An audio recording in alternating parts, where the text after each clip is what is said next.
ఒక పెద్ద అడవిలో ఎన్నో చెట్లు, పక్షులు, జంతువులు ఉండేవి. ఆ చెట్ల మధ్యలో ఒక పెద్ద పాత చిందాల చెట్టు ఉండేది. ఆ చెట్టు పుట్టినప్పుడు వదిలిన గింజలు ఒక్కొక్కటి నేల మీద పడ్డాయి. ఆ గింజల మధ్యలో ఓ చిన్నదైన గింజ, పేరు ఓల్లి. సగం తిన్నట్టు, వంపుగా ఉన్నట్టు, చాలా చిన్నగా ఉండేది. కాని ఓల్లి గుండెల్లో ఒక పెద్ద కల ఉండేది. ఒకరోజు నేను పెద్ద పెద్ద చెట్ల మధ్య ఓ మహా పెద్ద వృక్షంగా పెరుగుతాను. పక్షులు గూళ్ళు కట్టుకుంటాయి. పిల్లలు నా నీడలో ఆడుకుంటారు.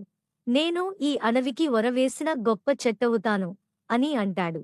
కాని పక్కన ఉన్న పెద్ద గింజలు నవ్వుకుంటూ, ఓల్లి, నువ్వు చూస్తే గింజ కాదు, సగం గింజ కూడా కాదు. ఈ గాలికి నువ్వు ఎగిరిపోతావు. మట్టిలో నువ్వు నానగలవా? విత్తనం కావాలంటే బలమైన దేహం కావాలి అని అంటారు. ఓల్లి వాళ్ళ మాటలు విన్నాడు. కానీ బాధపడలేదు. నన్ను నమ్ముకుంటున్నా.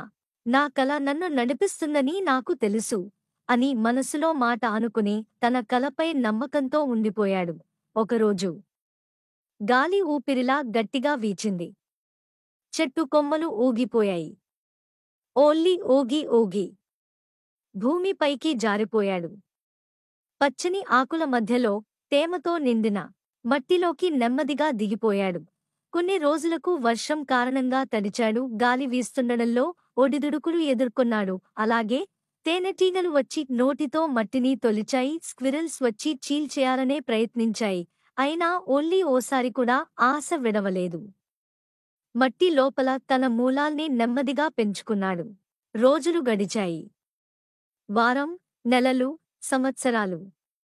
ఓసారి ఓ చిన్న మొలక భూమిని పగలగొట్టి బయటికి వచ్చింది. అదే ఓల్లి. చిన్న మొలక ఎండలో తలెత్తి నిలబడింది. చిన్ని చిన్ని ఆకులు మొలిచాయి. తరువాత కొమ్మలు వచ్చాయి. పక్షులు వాలాయి. వానలు పడ్డాయి. ఎండలు మిగిలాయి. ఓల్లి మాత్రం పెరుగుతూనే ఉన్నాడు. కొన్ని ఏళ్ల తర్వాత ఓల్లి ఒక్క చిన్న గింజ కాదు. అతను ఒక విశాలమైన, గొప్ప, బలమైన తెన్నమర్రి చెట్టు. ఆ వృక్షం నీడలో జంతువులు విశ్రాంతి తీసుకుంటున్నాయి. పక్షులు గూళ్ళు కట్టుకున్నాయి. గాలిలో ఊగుతూ పాటలు పాడుతున్నాయి. ఒక్కప్పుడు నవ్విన ఆ గింజలే ఇప్పుడు ఓల్లి కొమ్మల మీద విశ్రాంతి తీసుకుంటూ ఆశ్చర్యంగా చూసి, ఓల్లి, నువ్వేనా అది? నీవు ఇంత గొప్ప చెట్టుగా పెరిగిపోతావని మేము ఎప్పుడూ ఊహించలేదు అని అంటాయి. అప్పుడు ఓల్లి నెమ్మదిగా, నన్ను తక్కువ అంచనా వేసినా నేను నా కలను తక్కువ అంచనా వేయలేదు అని చెప్పాడు. నీతి, చిన్నవాడివి అనిపించినా నీ కల గొప్పదైతే నీవు పట్టుదలగా ఉన్నావంటే ఏదైనా సాధ్యమే. ఓ గింజ కూడా చెట్టవుతుంది. నమ్మకం ఉంటే కలలు నిజమవుతాయి. అలాగే ఎంత చిన్న కల అయినా సరే నీవు నమ్మితే, ప్రయత్నిస్తే, నిలబడ్డావంటే అది ఓ మహావృక్షంలా ఎదుగుతుంది.